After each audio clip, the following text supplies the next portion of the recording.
Welcome to the Ingram Micro Monthly Podcast. We are all SureStep BDMs for Ingram Micro, working across the Microsoft Cloud Stack. My name is Martyn Hall, and I will allow my colleagues to introduce themselves now. Who's going first? I will go.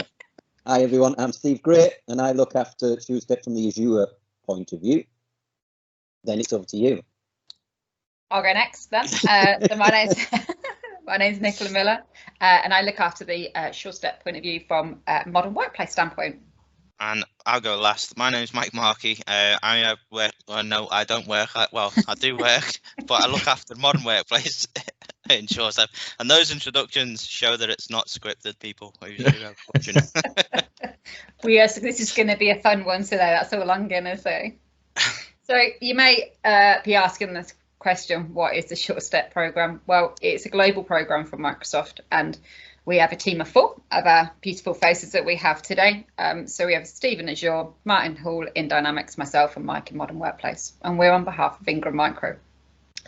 And essentially our role is to help enable our partners by supporting them through the Microsoft journey. And we act in a parachute motion. Basically, we drop in, we do our support with sales opportunities, and we can help where we can deliver training and enabling you to be more efficient and also to sell more. Cool. So this month's podcast, we are covering off Solutions Workspace. We've got a few updates for that, including some new campaigns from Microsoft. And as always, we will cover off some of the highlights from the community calls as well. So first one up is Solutions Workspace. Nicola and Mike, do you want to tell us a little bit more? Yep. Maybe. Same time. Yeah, I'll go first on this one this time. So, lo and behold, like previously, when we've been interacting with partners and things, particularly within our marketing engagements, we would normally reach out to the marketing team at Microsoft, and then they would have that touch point with the partner and kind of liaise to see what marketing services that they're looking for. But where they've now moved this is that all of your marketing benefits are now seen within the Solutions Workspace as well to activate. And people may have used the Solutions Workspace tool for doing projects. So we've utilised the Solutions Workspace for probably the last year or so whilst we've been in role.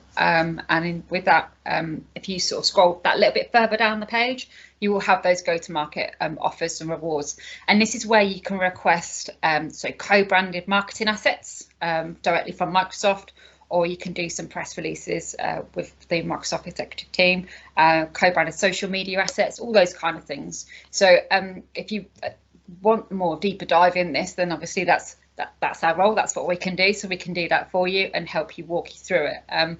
But essentially what it will do, it's a more of an automated process where you can put your requests in, and these could be for, say, a one-pager, they could be a value proposition, anything along those lines. But we can certainly help you with that. But yeah, so it's basically it's all situated in the Solutions Workspace now.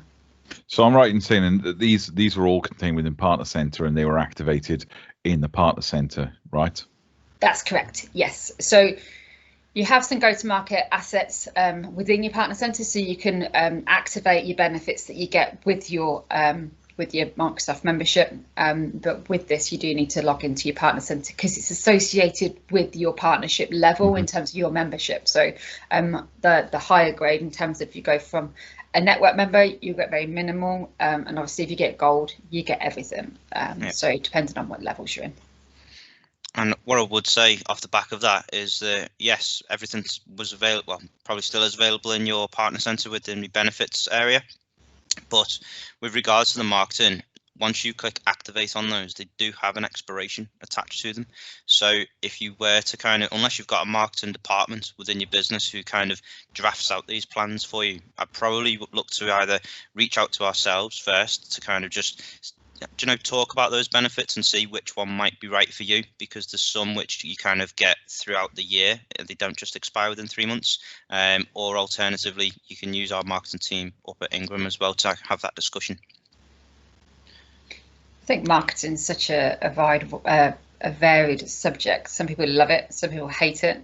Some people have their own marketing team, some people externally. As I said, if you've got that, you're certainly looking to do that marketing, then speak to us before you start activating, and then we can certainly help you with that. If you've certainly got a plan of where you want to go, then we can do that as well. So yeah, that builds on the solution workspace messaging, as it were.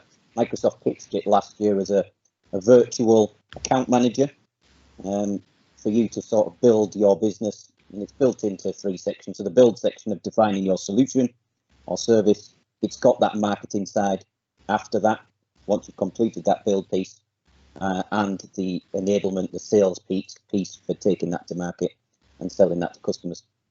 Now that step-by-step guide, if you haven't used Solution Workspace before, is a fantastic walkthrough of not only your benefits you get from Microsoft, but help defining your solution or a deeper solution. And if you do want a full walkthrough of that, obviously we can't do that on a podcast. Get in touch. Our details will be on the screen at the end, and we can walk you through that process in a lot more detail. Cool.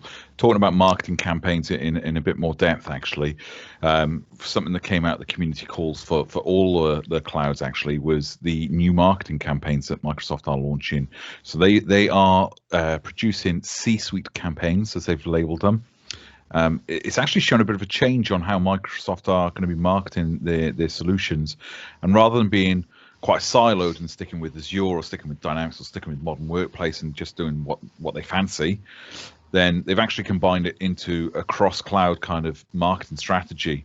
And for us, it's something that we've looked at before, and we've gone, well, that seems like common sense, and Microsoft have now adopted that. But it's looking at how they build customer trust, how they harness the power of the data, how they support their own people, that kind of thing. And they've broken them down into different topics, haven't they, guys? Yep. So it's quite refreshing that we can actually all talk about the same subject together without all kind of like being too siloed in that sense. So we've got the new world of works, the data and analytics, which I'm sure is something that you would absolutely love, Martyn, and we've got the security and risk management. So they're the 3 the sort of the new areas. So what do we think of the new world of work, for instance? I think it's something that we've all experienced, especially through lockdown 2.0, as we're now in, whether it's ourselves or people that we know. I like the fact that it encompasses, from a product perspective, all products within the Microsoft stack, ranging from your Microsoft 365 or Teams into your Power Apps, Power BI, and even for yourself, Steve, at WVD and virtual agents and things. Yep. So no, I really like it, and I'm interested to see what the future holds, because ultimately that we're still very early into remote work, and I know because it really rapidly increased March this year, and then kind of some businesses didn't really kind of go to that way of working, but then lockdown 2.0 has equally given them that push off the cliff kind of thing, you know, to say, right, this is it, we've got to do it now kind of thing. So yeah, that's my perspective. I think the best bit of it is like it humanizes. We're actually realizing that actually, you know, essentially we are people at the end of the day utilizing these things. And I think it really, certainly with Teams, I think it's really brought out the scale of everyone's at a very different journey where they are with remote working. And that's down to knowledge, down to things like people not utilizing Teams. So I can't even want to tell you how many Teams webinars we've probably done and training sessions this year. But that human element of actually understanding where everyone is, and everyone's at very different levels in terms of this remote working piece. This week has been very much an education week for me. So we've done the education webinar, but I've also had 2 children at home as well. So this week's all about the classroom, literally, for me. So I think that's a very topical backdrop for me this week. But in terms of, you know, we've all got that juggle in terms of that human element, in terms of actually bringing everything together. So I think for me, I like that because I think it brings it's more topical to where we are now. Absolutely. It's interesting actually, because they talk about the workplace and stuff, and they talk about the future of work, how to do the hybrid workplace. And actually, it's not just about the workplace, it is about the classrooms, because that's something a lot of us would overlook normally. I've had a huge, even though obviously, you know, modern workplace, I've had a lot of education this week in Microsoft Education from that webinar standpoint, but actually utilising Teams for my children for their classroom and handing everything in, and having seen it first time round we never had that. Second time round we have had it, and it's made it easier in some ways, but more difficult maybe for the children in other ways because they've had more work to do. And they've got Big Brother watching them on the other end, i.e. their teachers. Yeah, I think to begin with, people were thinking it was going to be a temporary thing, and now it's dragged itself out. People are making their businesses more resilient to if something happened again like this in the future, they've got to have that remote working sort of working remotely policy almost, and a definition of where they're going forwards to make sure that's a possibility needs to be there. And the fact that this is cross cloud, as you say, takes all of the Microsoft stack, puts it together, and how it works together to make sure a business is resilient and that working from home is as easy as possible. But yeah, or as he would say, working at home and educating your kids at the same time. Nicola. Spinning many plates, maybe Yes. dropping a couple at the same time. But I think like this week we've had the big numbers out as well, so I probably won't steal your thunder, Mike, too much, but I'm sure you probably want to drop in how many Teams daily users we have now. Yeah, so lockdown 1.0, as we'll call it, we were up to, I think it was 75 million daily active users. Lockdown 2.0, Microsoft Teams has now been announced. It's up to 115 million daily active users, which is insane to know that the leap and bounds are still happening. And alternatively, the collaboration minutes on that as well. We're now, like, Microsoft announced 30 billion collaboration minutes each day, which is it's crazy what's going on. And that's really nearly 100 million. If you think from January, beginning of the year, it pitted around 20 million active daily users. Nearly 100 million users between January and now. That's all those webinars we've been doing and all those training just sessions. Us, yeah. That's what it is. We've been taking on the world. What do we think of some of the other campaigns then? So like the data and analytics side of things. Oh, I thought that'd be up your street, Martyn, to be fair. What are you trying to say? You're very data driven. Do you know what? I did read a lot of that, and it falls into a lot of what I'm trying to get across to partners when I'm having discussions. And it's about the whole analytics side of things, but actually empowering businesses to actually make the right kind of decisions based on the data they've already got. I mean, every business is generating data. We see data as the new oil in the industry. How do you make decisions based on your data? Well, actually, you need some decent analytics to do that. Yeah. And that's what this campaign is all about. I feel, and it was highlighted actually that in terms of when you're democratizing data and when you're looking at analytical skills in the workplace, there's actually a bit of a skills gap there, and potentially there's a sort of growth on applications to do a lot of that work for people and make it easier to access that analytical skill. But there's also the opportunity for future training within that as well. I don't know what your guys' thoughts are on that. So I like data. I didn't think that would ever be a line that ever comes out my mouth. But like the decision intelligence piece is huge. Like in a personal life, I know it's kind of off topic a little bit, but fantasy football, something I'm massively interested in at the moment. But using the data that's in there, like, is helping my decisions on my team each week and things, in a business sense. I know being able to create a solid foundation for that kind of, modern data and analytics helps drive those decisions in the workplace as well. So, but I know, Steve, you well, like with your data platform and analytics and AI that you've got within Azure, I'm sure you'll have plenty on that one. Absolutely. So talking around the Azure piece, that fits more in the campaign of the Azure side, the data platform, the Azure analytics, AI, but then tying that in with yourself, Martyn, on the Dynamics 365 side, Power Apps, Power Automate, etc. And yeah, I just like the way that it's bringing and encompassing the two elements and bringing it all together instead of the normal way of doing things and trying to focus their marketing campaigns at specific elements of the Azure stack or Dynamics or Power Apps individually. It shows how that can work together to increase that as you say, business intelligence. And yeah, I think it's fantastic the way that they're doing things. And then obviously pushing it back into the third one, which is the security and risk management. Hugely popular at the moment topic in terms of security.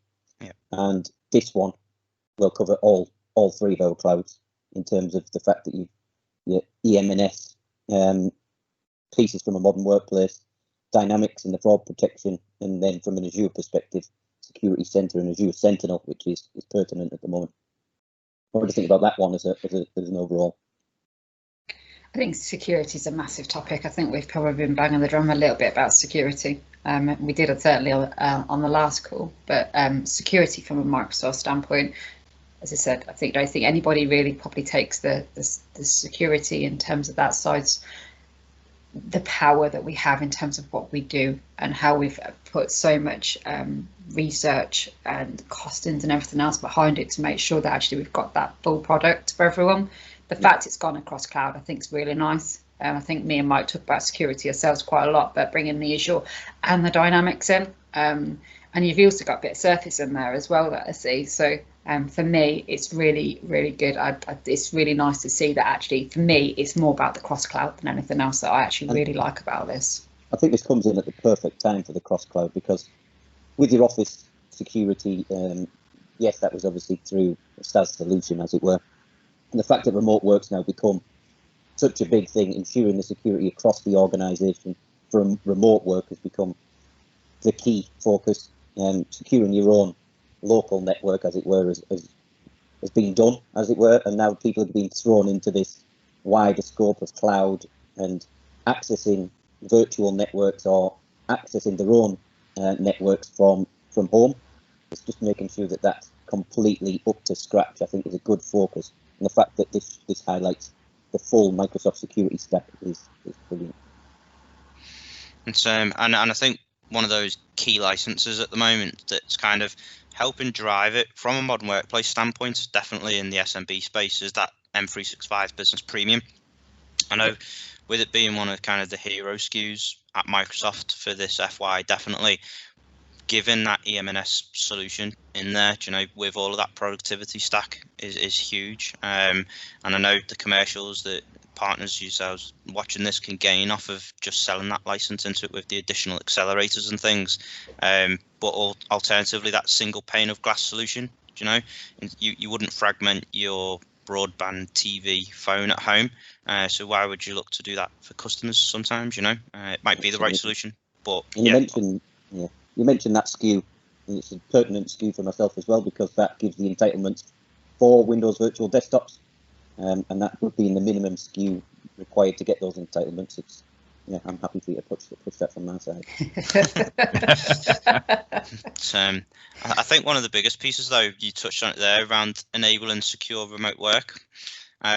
Throughout lockdown, and we keep bringing lockdown back because it's such a on-trend topic at the moment. But we are in the middle of it. Yeah, well, yeah, true. But how many businesses weren't equipped to kind of deliver those devices? Like, they were only set up for desktop units in the office. People have had to adopt the bring your own device to work policy, and through that, the device management. How do businesses actually go around securing those devices? And then ultimately, within that SKU of Business Premium, you've got Intune built into it, so you can begin to manage these devices, or even just the apps and data that's on those devices as well. And I think on a Dynamics standpoint, actually, a lot of Dynamics just relies on you guys to keep pushing the security message, because it's all on Azure anyway. It might not look like it when you're using it, but it is. So all the security is already there, and people are using one of the M365 licenses anyway. So they're literally relying on the security that's already in place to then trust that it's got exactly the same on Dynamics. I mean, we don't shout about it an awful lot, but it's still there. There's no change.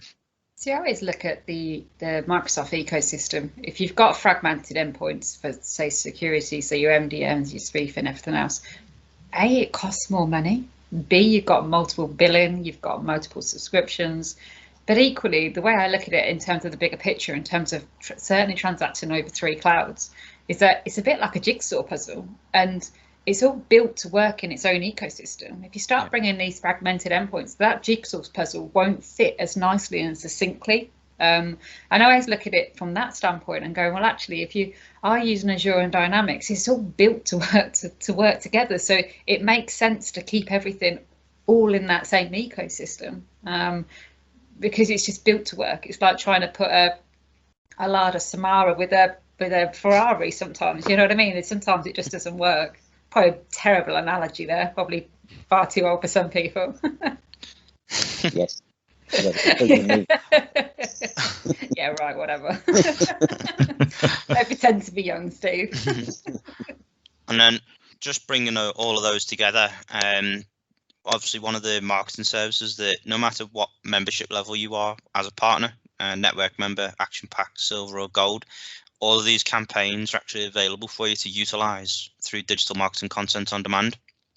And for those of you who don't know what digital marketing content on demand is, especially for those who don't necessarily have a marketing person within your organization, this drives an automated scheduling approach for your marketing across your social channels. So with that, it uses AI, machine learning, and looks at who's interacting with your content, and it drives to pull the right content for the right customer at the right time, whilst delivering you insights, feedback, to look at the reach and things like that. So it's such a powerful tool. And those 3 campaigns you just talked about there are available November sometime. Yeah, and I think that digital content on demand is such a probably unutilized tool. You can link it to your LinkedIn, your Twitter or Facebook, whatever social media you want to use, or you can use your own contacts in it. Certainly one to be looking at. And I think one thing, certainly when it comes down to marketing with Microsoft, it's constantly being updated. So I was going to say, one of the things to call out, even if you're not automating and not using it for marketing on that side of things, there are decks and emails that are posted within digital. I can't even spit my words out today. You need coffee. That's a good point, actually. Yeah. within that application, there are the pitch decks that you can use. There are emails you can use for outreach to prospects as well. So it's not just about that automated social posting. Cool. What was next on our agenda? So I was just going to cover off. I was just going to summarize these campaigns anyway. That actually, yeah, we know it's the first of being cross-cloud for Microsoft, but with Microsoft, they've got their lovely 4 pillars they always use. So that's within them. It's just worth noting that actually any of these campaigns will have a target audience that you'll be able to go and view and see who they're mapped against, whether it be CEO, CFO, COO, whoever. You'll know exactly who the target audience is for any of these campaigns. If you're going to utilize them, they all have their own landing pages. They all have their own color schemes to match whichever campaign it falls under. There's yellow, which is the people bit, the green that equals the data bit, and blue equals the security bit. It's worth noting that the Q2 activity is actually already underway, so we probably have seen some of this already out there. And Microsoft are doing what they've labeled it as paid media disruption. So things like Spotify, where you have little random adverts chucked in. They're doing that. They've got some stuff on Financial Times, and the Times are looking to engage with more of a non-technical community, because traditionally that's something they've been caught up with, is going after the technical community, looking for the IT guys, looking for the CIOs or CTOs more. And now they're looking outside of that because they're more the decision makers and they're taking all of this stuff seriously as well. So that kind of, we've spent quite a bit of time actually talking about those campaigns, but I think that's probably a good thing, isn't it? It's really useful stuff there. I think compared to last month, the community calls were a bit lighter, which allowed us to focus more time on that piece, I think. And because in terms of the sort of cross-cloud, the community calls being separate, this was a big focus for all 3. So at least it allowed us to have a decent conversation on the main points of all 3 community calls.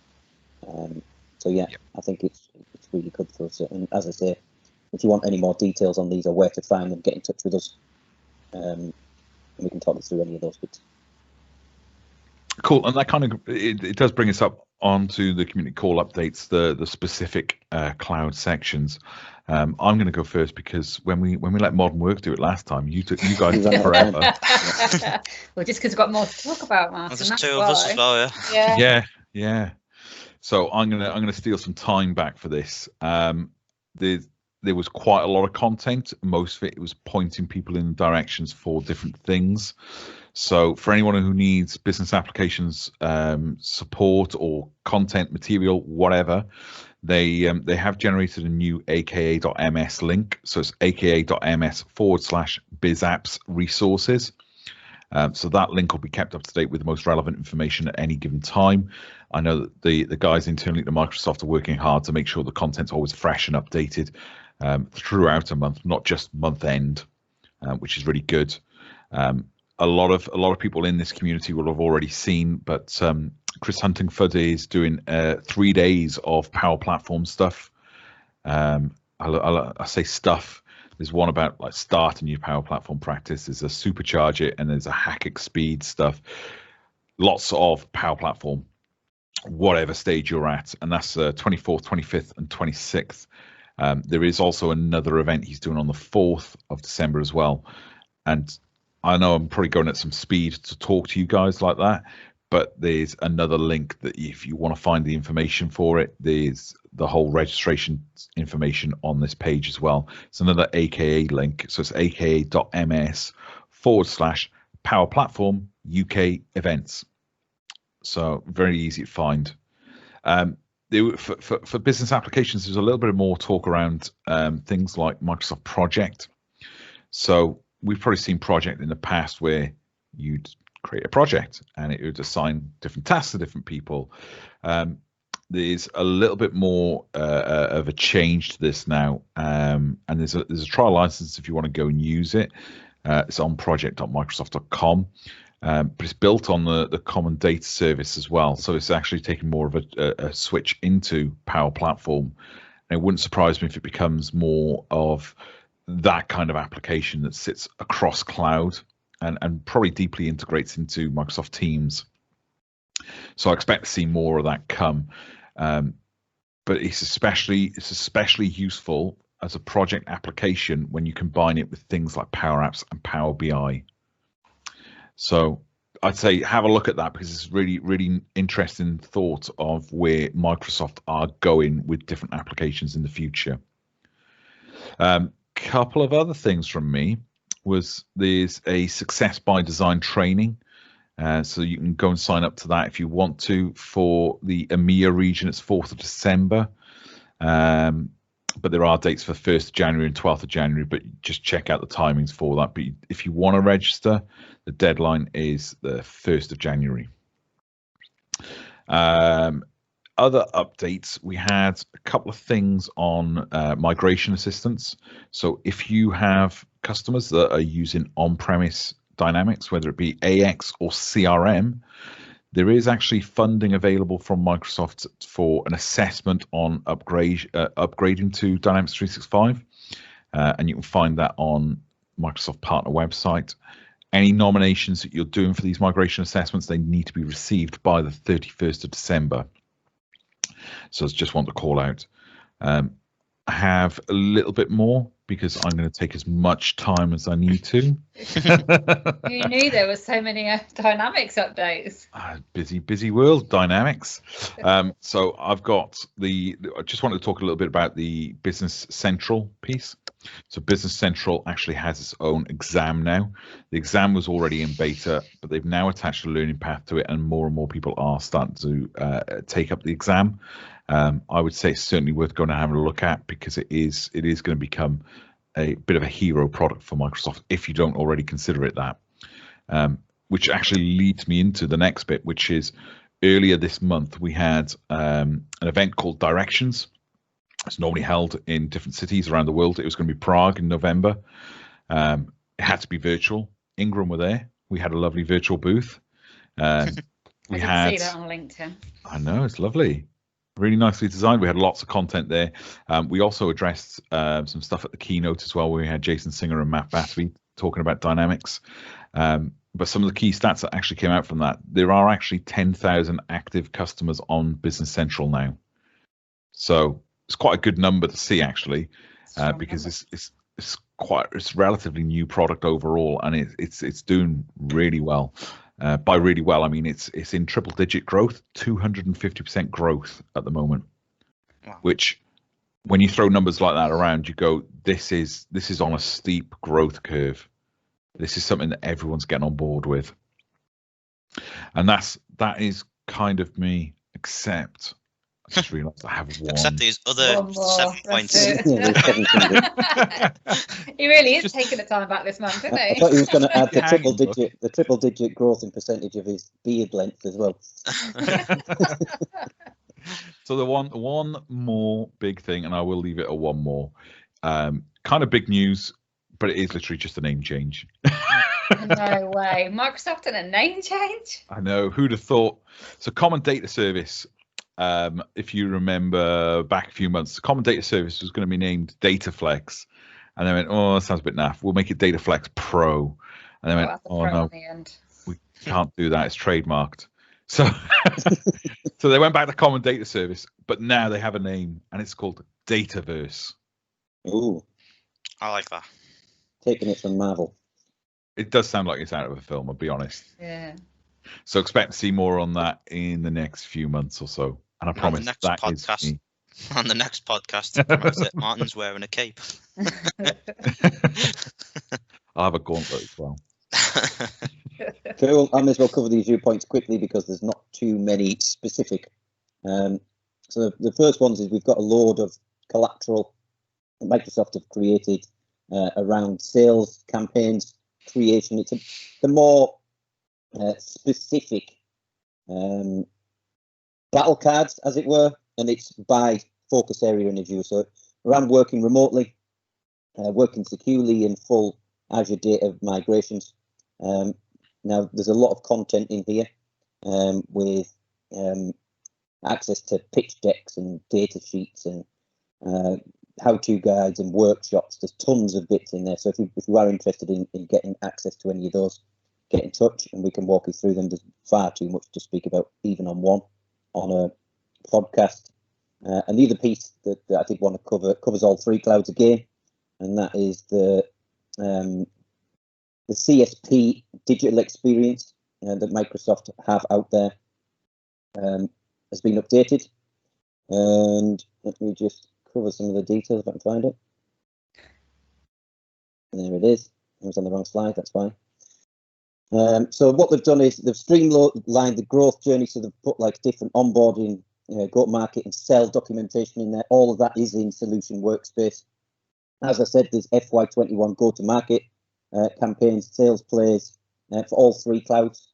There's a new personalized experience according to the website, which puts CSP prospects, has all your MPN benefits, the difference against non-CSP and for existing CSP partners. And then as we've started to see more in Partner Center and with Solution Workspace, a lot of the content that we do get access to is starting to be integrated into these engines so that we do have an easy way of finding them. We've spent on the SureStep team the last couple of years searching for links and URLs to see what benefits we've got to assist the partners. The fact that I feel recently that it's been coming back together in Solution Workspace and Partner Center as the two hero sort of engines makes it a lot easier for us to sort of find that resources and keep abreast of anything that's new. That's it from me. 2 minutes. Perfect. Nice, short and succinct. Well, we've got a bit to go through, but I'm not going to lie, I don't think we've got as much as we did last month. So sorry to burst your bubble, but I like to see that you left the best till last. That's what I'm going to say. Everyone's left now. Yeah, sorry. Well, Martyn's been talking about dynamics. What are you on about? They stayed for that bit. That was the most interesting. So from a modern workplace standpoint, not Microsoft standpoint, we've got a few updates to go through. So we've got first one being the security competency. So this has been off for a bit, I suppose, in that sense. So they've had an update with what the security competency looks like. So security competency, if I do the silver, do you want to do the gold, Mike? Yeah, I can do the gold. in.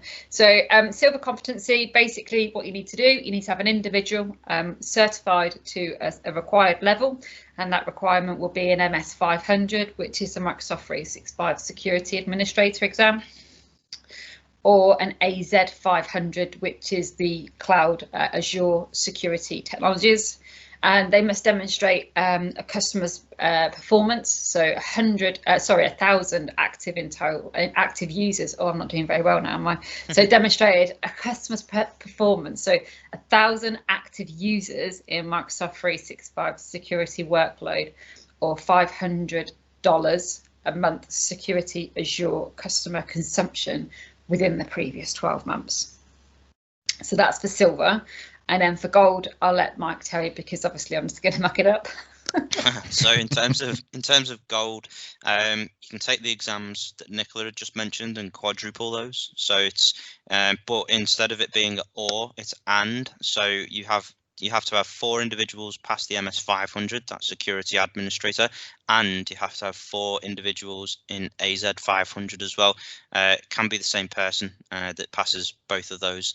And with regards to customer performance, it's 4,000 active users in M365 security workload, or that customer billing $1,000 per month as your security customer consumption within previous 12 months. Steve, from an Azure perspective, just so people who are watching understand, how difficult or easy are those customer performance metrics to gain? Well, firstly, you've got to start selling them. So obviously from an Azure firewall perspective, it's around WAF application gateways and any consumption in Azure Security Center. So there's a few different options from an Azure perspective, but understandably, it sounds a lot more confusing than the modern workplace one. But yes, as I said, if you want to understand where you're currently sat at, get in touch and we can walk through on your partner center where you're at, and then potentially looking at a plan to target some either new customers or existing customers around some of those security workloads. And additionally, if you want any sort of learning materials on the exams from either side, get in touch with us from either a modern workplace perspective or an Azure perspective. Cool, thank you. And then just off the back of the security competency, when we talk about competencies, Microsoft also introduced advanced specializations. So threat protection was already available. Nicola, do you want to tell everyone what's launching in December 2020? Yep, so in December 2020, we're launching the threat protection. So this is advanced specialization. So this is the identity and access management, and we've got the information protection and governance. So governance obviously being very much around professional services, and we can talk about that and get you the right training for those as well. So yeah, so that's what's coming in December, which is probably going to be here tomorrow. By the way, this year's going, feels like we're in November already. And can you tell us what an advanced specialization is at all? I don't know. Do you have those notes to hand? I don't. No, that's fair. That's like shit's right in the deep end. That is. Well, luckily, I've got those notes. I have got them. So you've got the website, so I have got it. I'm only joking. So, what is an advanced specialization? So, a stringent validation that proves your organization has met Microsoft's highest standard of service, delivery, and support with customer-facing label. And it allows you to differentiate your organization, demonstrates expertise, and build strong connections with customers through the proactive positioning to Microsoft sellers and customers. Sounds like you were reading that for some reason. I am reading this because it's very in the deep end. From an advanced specialization, obviously you have to have an active. Don't worry. I'm just saying, just to make sure that people, before you go for those advanced specialization, you must have an active gold competency before you can start looking at them. And there is a full list if you search for the advanced specializations on partner.microsoft.com. Yeah, I think it's aka.ms/advanced specializations. With a Z, not with an a S. Z. Yeah, it's American, Yeah, isn't it? American spellings. Yeah. It's, and then we had a couple of Teams updates, but one I wanted to pull out in particular if possible. So it was around workshops and the meeting workshops. So we obviously had quite a little bit around Teams, meeting rooms, kind of solutions, particularly within education. We're seeing those kind of come to the front more so these days with remote learning and remote working also. But one that's kind of close to my heart, and it might be because I'm doing a webinar on this on the 15th of December, just a little plug if anyone wants to register, is each month ourselves as a team, we pull together a Microsoft sector webinar. December's sector webinar is in healthcare, and as a meeting workshop, Microsoft are launching an alternative module, which is virtual visits workshop for healthcare itself. So looking at future-proofing those organisations and integrating telehealth and traditional care in workflow and experiences, preparing to kind of proactively bolster your organisation's resilience with zero trust principles, so that data doesn't go anywhere. So there's a couple of things coming around those. If you would like more information, by all means reach out to us, because we can certainly have the conversation, see if you're ready to go along those journeys. Cool. And that kind of wraps it up for the community calls, guys. So that leads us on to the next piece. I say the next piece, this is getting towards the end now. So if you'd like to find us on LinkedIn, you can find us by searching for our names. Alternatively, if you're watching this on YouTube, we have put up a slide showing our lovely faces and our LinkedIn QR codes that you'll be able to find us. If you'd like to ask us any questions, please feel free to do so. Ask us via LinkedIn, that'd be great. Alternatively, you can suggest any topics that you'd like us to cover off on the podcast as well. And that leaves us at the end. No, Martyn, I have one question before we go, and that is, are you going to dye that beard white for December's podcast? We've all got beards. Could you all do it? I'll give it some thought. I could go with some glitter in the beard, I'll be honest. Glitter about baubles. You can get baubles, can't you? I don't think it's long enough for the baubles yet.